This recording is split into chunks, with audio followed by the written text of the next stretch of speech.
Halo guys, kembali lagi bersama saya di channel Stockaholic. Nah, ini sudah hampir di penghujung tahun ya. Hari ini tanggal 19 Desember, di mana minggu depan tuh sudah memasuki minggu-minggu terakhir ya di tahun 2020 ini. Nah, saya mengucapkan terima kasih untuk teman-teman yang setia dengan video-video saya dan selalu support dengan cara subscribe, like, komen, dan juga share. Nah, terima kasih sekali lagi karena sekarang subscribernya angkanya sudah 2000 ya. Walaupun belum terlalu banyak, tapi saya sangat bersyukur teman-teman banyak sekali yang mensubscribe video-video saya. Oke, sekarang saya akan membahas pergerakan IHSG dan ada berita-berita menarik apa aja sih yang perlu kita perhatikan di penghujung akhir tahun 2020 ini. Yang pertama, Jumat kemarin IHSG ditutup minus 0,1%, sedikit sekali minusnya ya, cuma 0,1 di angka 6104. Nah, ini ya grafiknya benar-benar volatile sekali, turun naik seperti ini, sempat naik terus akhirnya turun ya. Menurut saya sih ini nggak terlalu efek lah ya, cuman turunnya sedikit sekali. Nah, kita lihat asing keluar 560 miliar ya di hari Jumat kemarin. Namun kalau kita lihat selama seminggu, suruh login bentar ya guys.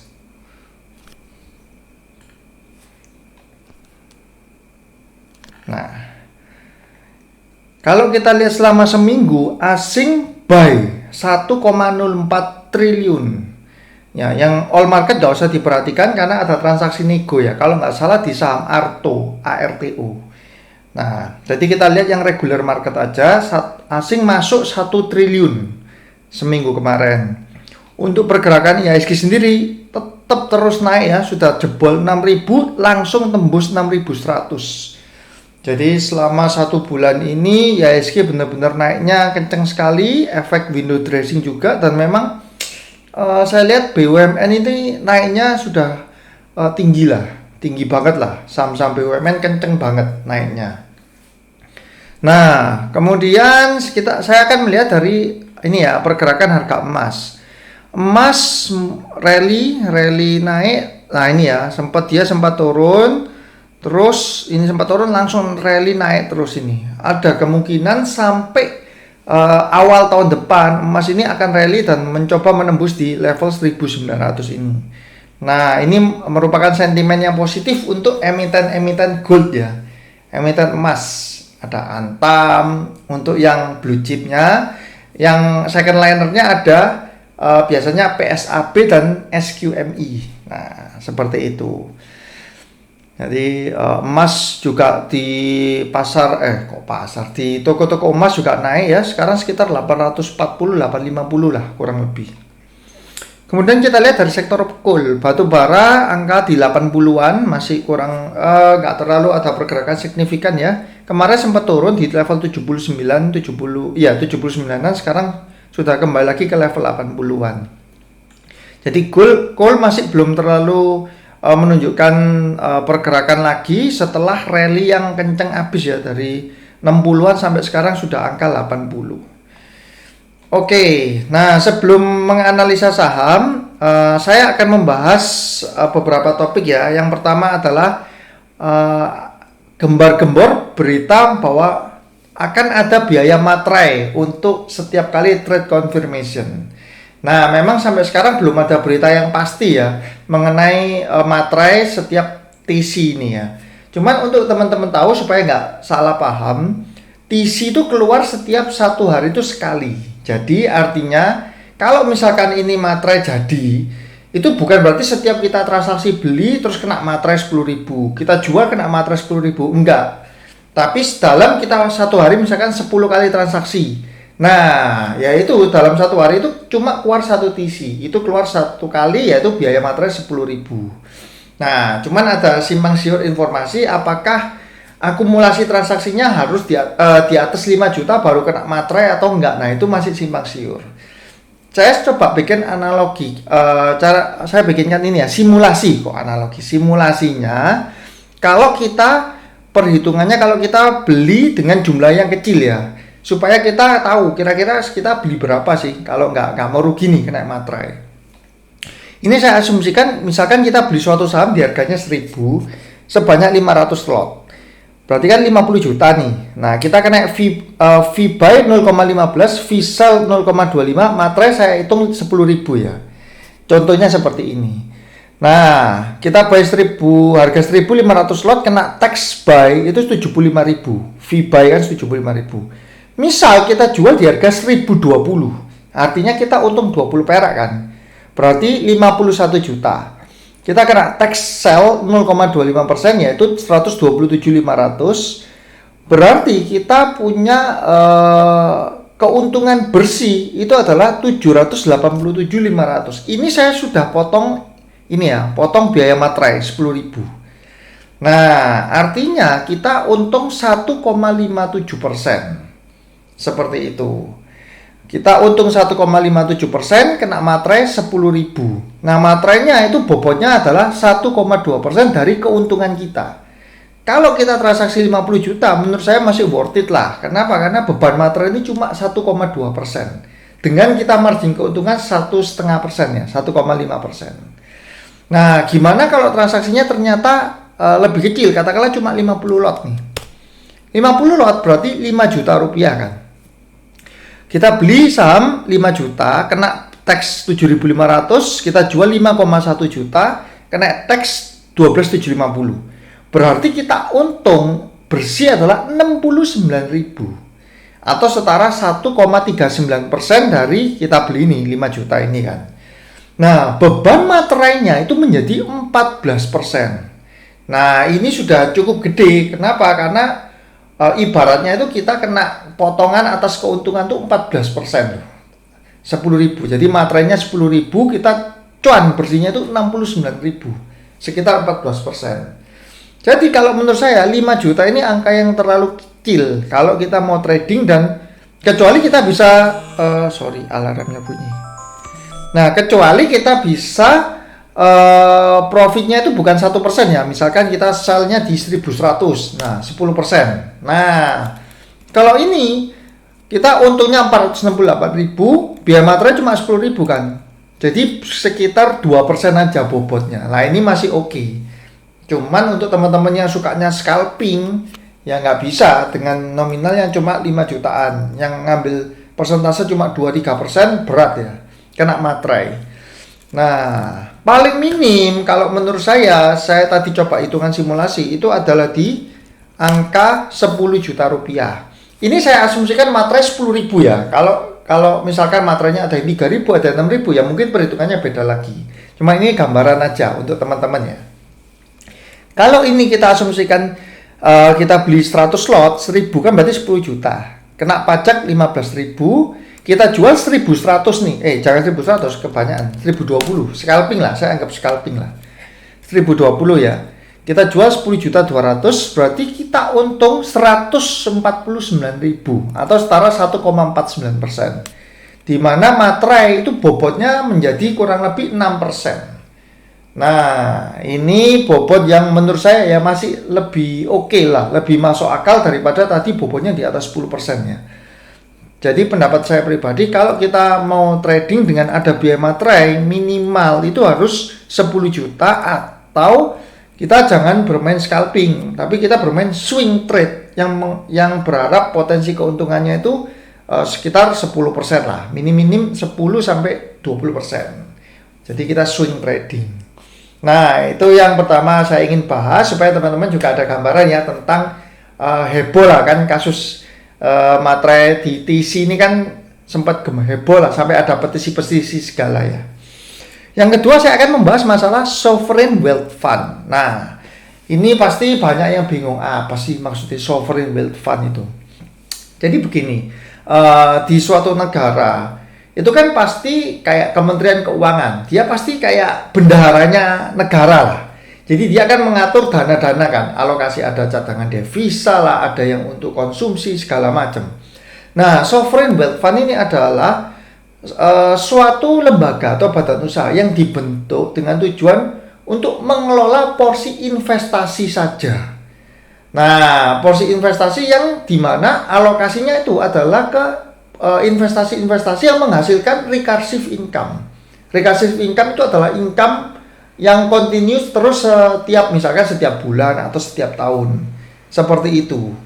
Nah, contohnya apa? Misalkan negara membangun jalan tol. Nah, nanti dari jalan tol ini ada mobil-mobil lewat kan kena bayar kan biaya tol kan. Nah, negara dapat keuntungan. Itu adalah salah satu contohnya. Atau misalkan negara membangun suatu pelabuhan.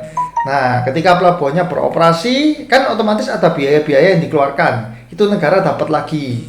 Seperti itu. Jadi, itu adalah tujuan dari pembentukan Sovereign Wealth Fund. Dana yang ada di Sovereign Wealth Fund yang dikelola di sini tidak boleh digunakan untuk selain kebutuhan investasi. Nah, kalau misalkan cadangan devisa itu kan boleh kita belanjakan. Misalkan Indonesia butuh beras, butuh impor beras, ya sudah dibelanjakan terpaksa karena kondisi stoknya menurun, negara harus impor. Nah, mengapa ada sovereign wealth fund ini? Supaya ada alokasi yang pasti untuk investasi. Jadi sumber pendapatan suatu negara itu bisa terbagi. Kalau misalkan terjadi suatu krisis, SWF ini yang akan menghasilkan return buat negara, buat suatu negara. Nah, ada nggak negara-negara lain sudah menerapkan sistem ini? Sudah ada. Coba ya saya search ya. Sovereign Wealth Fund negara. Demi deretan negara yang akan Sovereign Wealth Fund. Coba saya search. Nah, ini ada Norwegia, Abu Dhabi, China. Nah, CIC. Nah, ini yang terkenal ya, CIC China. Dimana ini kan kapan hari ada aksi korporasi reg isunya bumi. Ini salah satu investornya kan juga CIC. Kuwait, Saudi Arabia. Nah, ternyata negara-negara itu banyak juga yang membentuk SWF ini, Sovereign Wealth Fund. Nah, terus sekarang apa keuntungan dibentuknya SWF ini untuk Indonesia? Tentu kayak tadi saya bilang ya, jadi ada dana alokasi yang pasti digunakan untuk investasi, tidak boleh digunakan untuk yang lainnya. Terus yang terpenting kedua adalah saham apa yang kira-kira bakal terkena impact dari program SWF yang rencananya ini tahun 2021 Januari ini akan mulai beroperasi lah, mulai diluncurkan lah. Untuk sekedar info, SWF ini dana awalnya perkiraan itu adalah 75 triliun, di mana 15 triliun sudah dimasukkan, kurang 60 triliun itu lagi di tahun depannya. Dan rencananya pemerintah ini akan mengajak negara-negara dari asing untuk juga berinvestasi. Seperti itu. Makanya kan kemarin ada berita Erick Thohir lagi di mana ya?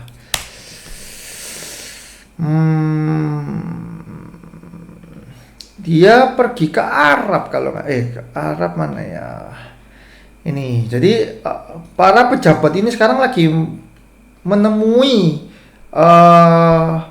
negara-negara supaya mereka mau berinvestasi di Indonesia. Mana ya ini beritanya? Bentar ya. Erick Thohir kunjungan. Coba saya search. Kunjungan negara Inggris.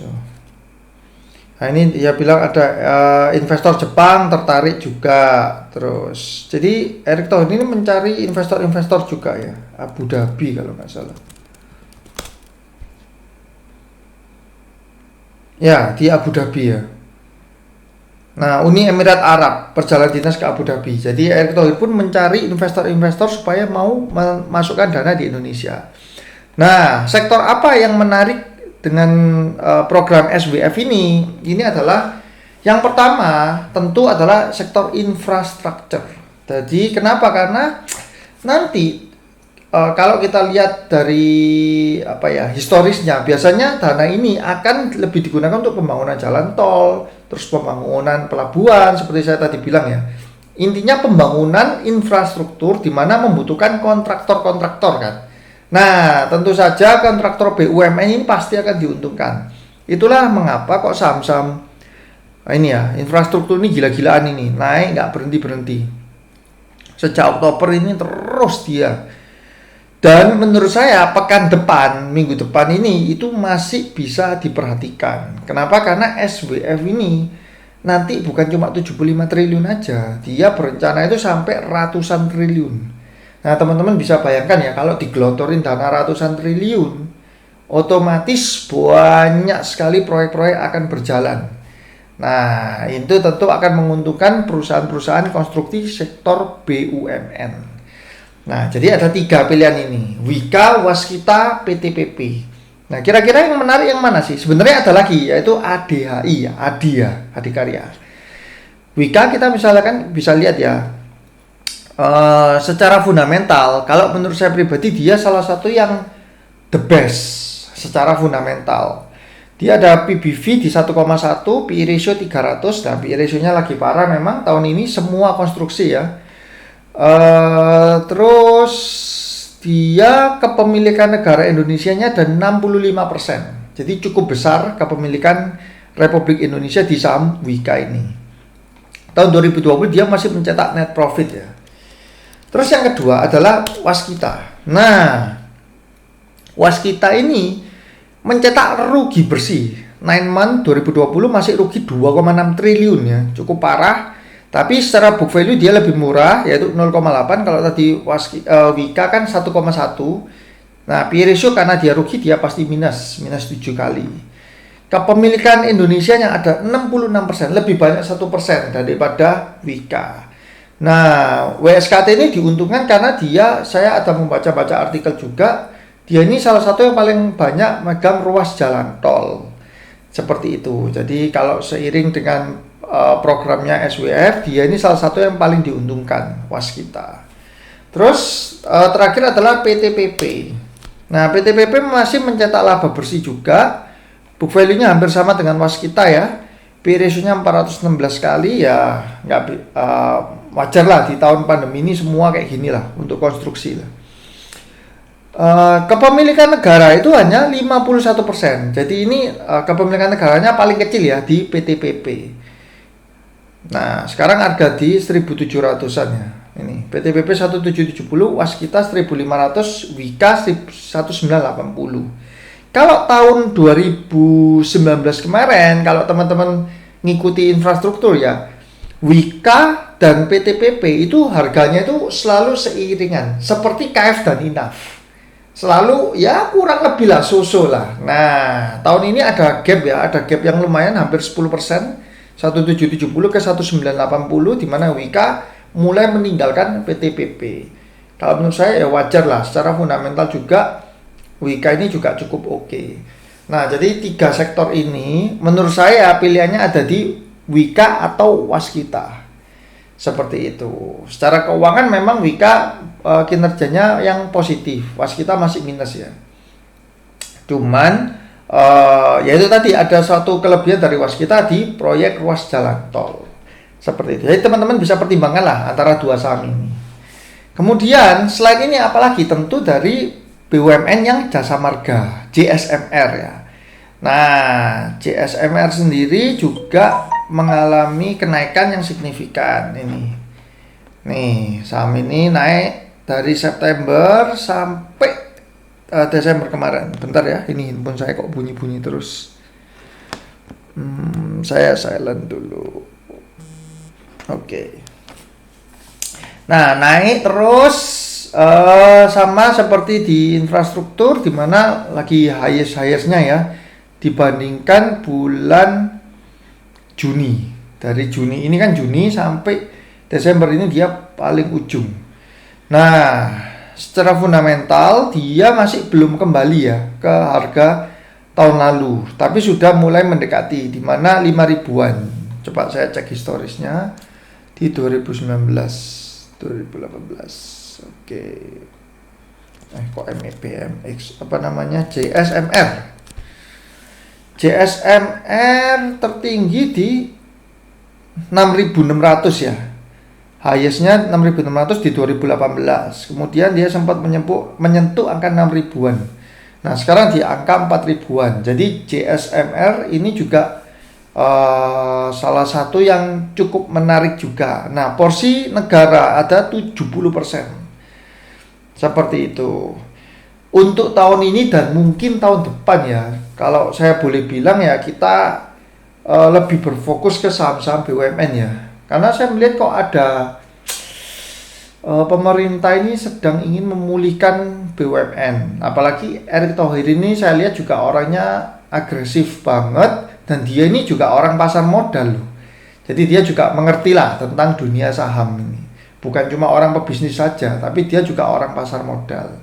Beberapa perusahaannya kan juga IPO kan. Salah satunya ada ABBA, terus ada Adaro ya, yang dimiliki oleh keluarganya si Erick Thohir juga.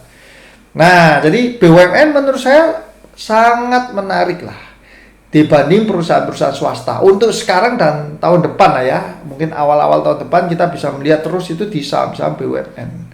Jadi CSMR ini juga patut kita cermati. Kemudian kalau ada pembangunan, tentu kita nggak boleh lupa dengan sektor semennya dong, karena pasti butuh semen untuk membangun, yaitu Semen Gresik dan INTP. Semen Gresik adalah punya BUMN. Ya, ini harganya juga sama at the highest sekarang. Secara fundamental dia sudah kembali, sebenarnya itu sudah kembali ya dibandingkan tahun-tahun sebelumnya. Nih, sebelumnya kan di 11.550, 9.000, 10.000. Coba saya cek ya. SMGR. Nah, tapi dia memang sempat menyentuh 14.000 highest-nya. Sekarang sudah di kurang lebih di 12.550. Jadi kurang sedikit lagi sudah dia kembali. Tapi kalau saya boleh bilang sebenarnya saham ini sudah kembali di harga sebelum Covid lah. Seperti itu. Jadi kalau saya lebih suka yang belum terlalu kembali, misalkan ya seperti infrastruktur ini ya. Kalau kita lihat historisnya yang infrastruktur waskita ya. Ini kan dia di 3.000, sempat di 2.000-an lah ya. Angkanya sih masih di 2000-an. Sekarang dia ada di 1.500. Jadi masih ada sekitar spare 30% untuk kenaikan kembali rebound dari waskita ini. Atau misal kita ambil contoh Wika. Nah, Wika ada di 2.500 ya, ada highest-nya. Nah, dia sebenarnya sudah mau kembali, ada potensi upside-nya adalah 20% lah, kurang lebih sekitar 20 sampai 25%. Cuman jangan salah, karena ada kemungkinan kalau SWF ini benar-benar berjalan dan dananya itu begitu besar, ini bisa menembus tahun depan, bisa ketika pulih itu akan menembus ini, bisa 2.500 ini akan jebol. Seperti itu. Kalau memang program SWF ini benar-benar berjalan ya dengan baik. Nah, INTP ini bukan bukan punya pemerintah, jadi ini adalah punya swasta ya, dimana harganya masih belum kembali ya dibandingkan tahun-tahun sebelumnya. Cuman saya terus terang, karena saya lebih condong ke BUMN, jadi untuk semen saya akan lebih memilih punya Semen Gresik SMGR seperti itu. Nah, ini juga rebound, hampir semua saham kayak gini lah grafiknya ya, karena IHSG naik gila-gilaan dari 5.000 sekarang sudah 6.100. Nah, ini adalah efek-efek yang akan memberikan stimulus positif karena adanya SWF, Sovereign Wealth Fund. Terus kira-kira saham apa lagi yang menarik? Jangan lupa juga dengan ini ya, salah satu saham jagoan yaitu Antam yang sudah mau menembus angka 2.000.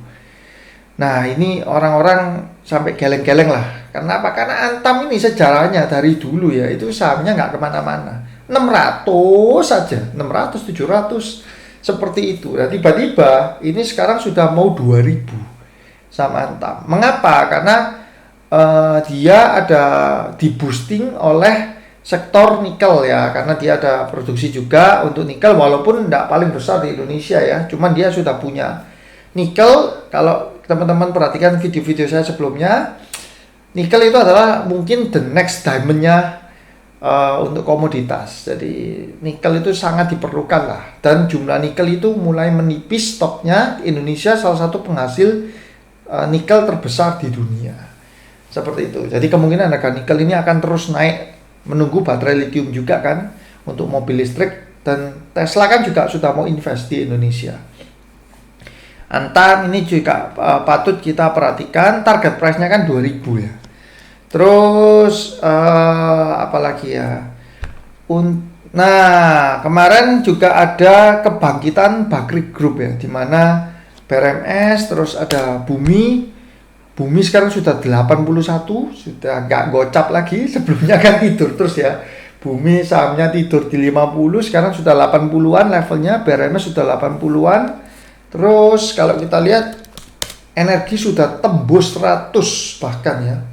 Ini sudah parah ini ya, harganya bener-bener roasting, harganya digoreng terus. Terus ada lagi UNSP. Nah, ini ternyata juga tembus 100. Jadi ini adalah suatu sign lah ya, dimana Bakri Group ini kok sudah meninggalkan angka 50. Hanya satu yang tertidur, bukan hanya satu, maksudnya dia ada beberapa yang tertidur, cuman ada salah satu saham yang cukup banyak dilihat orang, yaitu ini. Nah, yang ini yang masih tertidur. Cuma kalau kita perhatikan, kalau teman-teman perhatikan di sini adalah ada transaksi 670 juta di pasar reguler. Nah, ini sudah potensi yang bagus untuk saham Dewa untuk bangkit ya. Karena kenapa? Karena ada orang yang mau beli 600 juta loh. Jarang sekali saham Dewa ini dibeli segini. Biasanya nggak ada yang mau beli. Karena apa? Transaksi di negonya aja dulu banyak. Nah, terakhir kita lihat negonya Dewa ini kok mengalami lonjakan volume ya. Ini kan 15,6 M. Angkanya kan sudah 42, 48. Kalau kita lihat 2-3 bulan yang lalu, overnya Dewa ini masih di 20-an. Nah, ini juga patut kita cermati lah Bakri Group. Kalau sampai Dewanya ini juga bangkit, wah, berarti Bakri Group benar-benar manggung lagi. Terus saham apa lagi yang kita perlu lihat, yaitu Asabri ya, teman-teman mungkin sudah familiar lah ya. Ini dengan, wah, ini saham fenomenal, fire ini, on fire bener-bener ya, dari 100 sampai 1300, naik 1300%, 13 kali lipat. Nah, karena ini dipicu oleh sahamnya Asabri ya. Tapi kemarin ada yang turun ya, sahamnya SDMU ini ARB. Cuman ARB ya seperti ini ya, dari 50 dia sempat naik sampai 120, terus dibanting, naik terus dibanting lagi. Nah, ini benar-benar saham roller coaster lah. Ini ada Asabri 18% ya. Selain SDMU ada ini Pecan. Nah, ini naik 11%. Jadi Asabri ini benar-benar bergejolak lah saham-saham di dalamnya. Ada satu lagi yaitu NIKL. Saham ini habis naik kenceng. Nah, teman-teman kalau lihat video saya sebelumnya ya, di mana saya dari modal 100 jutaan terus bisa profit 100 jutaan juga dari saham ini ya. Nah, ini dia benar-benar habis naik dari level terendah ini, level 600 terus naik sampai 1000. Sekarang mulai sideways dia. Mulai sideways. Cuman kalau saya lihat ya, ini volumenya ini kecil nih, teman-teman lihat nih. Bidnya cuma 500 lot. 500 lot itu berarti berapa? Satu level. Coba saya hitung ya. 500 kalau di harga 1750 dikali 100 ya. 3 berarti cuma 87 juta. Satu levelnya nikel ini cuma 80 juta. Ini kecil sekali. Kecil sekali. Jadi hati-hati kalau ngambil beli saham ini, jangan sampai teman-teman beli itu nominalnya langsung misalkan 200 juta. Wah, ya siap-siap wassalam. Karena ini pasti ketahuan ya. Kita beli ini pasti ketahuan sama bandarnya lah. Seperti itu. Kalau ngambilnya cuma sedikit-sedikit, 50 lot, 30 lot ya nggak ketahuan. Tapi kalau sekali tembak langsung 2000 lot, 1500 lot pasti tahu. Nah, Asabri juga patut kita cermati di luar saham-saham infrastruktur ya. Dan juga Bakri Group kita juga harus cermati. Terus terakhir, kalau saya pribadi melihat kan IHSG ini sudah naiknya naik terus lah, rally ini nggak berhenti-berhenti ya. Jadi posisi seperti ini kita bisa main aman. Caranya gimana? Kita bisa pasang kayak tradingnya itu arahnya itu lebih kayak harian. Nah, trading harian kalau misalkan nih kita sudah pegang Antam dari 1700 atau 1600 ya kan, sekarang sudah 1950. Nah, kalau saya pribadi batas untuk profitnya itu nggak usah dibatasi teman-teman. Jadi biarkan aja dia mau naik sampai berapa. Cuman 1950 ini kan kalau harga openingnya kemarin kan 1845. Nah kita batasin aja. Misalkan 1750 cut loss. Seperti itu. Nah batas cut loss yang kita naikkan. Nah kalau besok kan 1950. Ya kan? Kita kasih aja batas cut loss. Misalnya berapa? Di 1850. Jadi kalau dia misalkan sampai turun, kita tetap sudah untung. Ya kan? Kalau dia naik, biarkan. Naik mau setinggi berapa? Mau 2000, 2100, 2200, biarkan. Itu ya adalah strategi saya di akhir tahun ini. Kenapa? Karena saya melihat kenaikannya sudah terlalu tajam ya di IHSG ini. Jadi kita harus benar-benar amankan cuan dulu lah. Walaupun memang ini bulan yang window dressing. Artinya ya memang secara month to date dari 1 Desember sampai 31 itu IHSG hampir bisa dipastikan positif, hijau. Nah, seperti itu untuk video kali ini. Teman-teman kalau mau ada yang ditanyakan bisa diketik di kolom komentar ya. Dan juga teman-teman jangan lupa untuk bagikan video ini ke teman-teman yang lain. Sekali lagi di video ini ada disclaimer, yaitu tidak ada ajakan untuk membeli ataupun menjual satu saham pun, karena video ini pure cuma sharing analisa saya terhadap saham-saham. Jadi nggak ada, semua resiko itu ada di tangan masing-masing investor ya. Oke, sekian dulu video dari saya. Semoga teman-teman bisa mendapat sesuatu dan di akhir tahun ini semoga teman-teman cuan terus ya. Oke, see you guys.